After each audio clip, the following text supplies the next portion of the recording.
বিলাপ যেন থামছে না পিতার। সন্তানের লাশ কাঁধে নেয়ার এমন আহাজারি মন ভারী হয়ে আসার। কক্সবাজার হারবার্ট কলেজ থেকে এবারের এইচএসসি পরীক্ষার্থী এবং বাহারছড়া ইউনিয়ন ছাত্রলীগের সাংগঠনিক সম্পাদক রাকিব শাহরিয়ার মুরাদ। মাত্র ২০ বছর বয়সী মুরাদকে সোমবার বিকেলে প্রকাশ্যে কিভাবে কুপিয়ে হত্যা করা হয় তা জানাচ্ছিলেন নিহত মুরাদের সাথে থাকা তার ভাই মামুন। আমরা গেছি তো মানে এরা আগে থেকে প্ল্যান সাথে রাখছে, আমরা জানি না এখানে কি হবে। বাজারে গেছি, হঠাৎ করে এরা হামলা করে দিয়েছে। রফিকুল্লাহ হচ্ছে আদিল, বাসা সবগুলোর মন খালি। এরা রফিক আর আদিল হচ্ছে মা বাবা কিনা। সিসিটিভি ক্যামেরায় দেখা যাচ্ছে স্থানীয় আদিল ও রফিকুল্লাহর নেতৃত্বে ধারালো অস্ত্র দিয়ে কোপানো হচ্ছে মুরাদকে।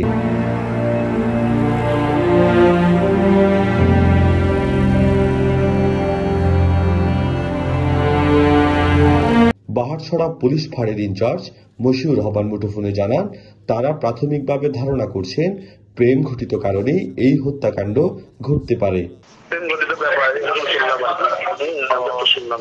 তবে বিষয়টি নিয়ে নিহত মুরাদের স্বজনেরা কিছু বলতে চাননি।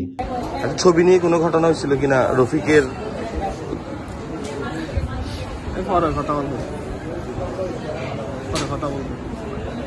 এটা সম্পর্কে আমি আসলে অবগত নই। আমি যতটুকু যে ঘটনা শুনছি সম্পূর্ণ পরিকল্পিতভাবে ওনাকে হত্যা করছে। মোবাইলে নাকি কে একজন ওই রফিকুল্লাহর কি একটা ছবি দিছে, ওই ছবির জের ধরে ওর সাথে ওরে 2-1 দিন আগে একবার মারছে রফিকুল্লাহ আর আদিল, ওনাকে মারছে। কক্সবাজার সদর হাসপাতালের আবাসিক মেডিকেল অফিসার আশিকুর রহমান জানান, নিহতের গলায় ছুরিকাঘাতের আঘাত আছে, অতিরিক্ত রক্তক্ষরণেই তার মৃত্যু হয়। আসলে মুরাদ নামে 20 বছরের যে যুবককে আমাদের এখানে 7টা 20 মিনিটে জরুরিভাবে আনা হয়। গলায় আঘাত ছিল, ছুরিকাঘাতের আঘাত। তো সেখানে তীব্র রক্তক্ষরণের কারণে আমরা ধারণা করছি প্রাথমিকভাবে তার মৃত্যু হয়েছে। এদিকে এই হত্যাকাণ্ডের সুষ্ঠু বিচার চেয়েছেন কক্সবাজার জেলা ছাত্রলীগের নেতারা। একজন ইউনিয়ন ছাত্রলীগের সাংগঠনিক সম্পাদককে এভাবে জনগণের সামনে এভাবে মর্মান্তভাবে তাকে হত্যা করা হলো।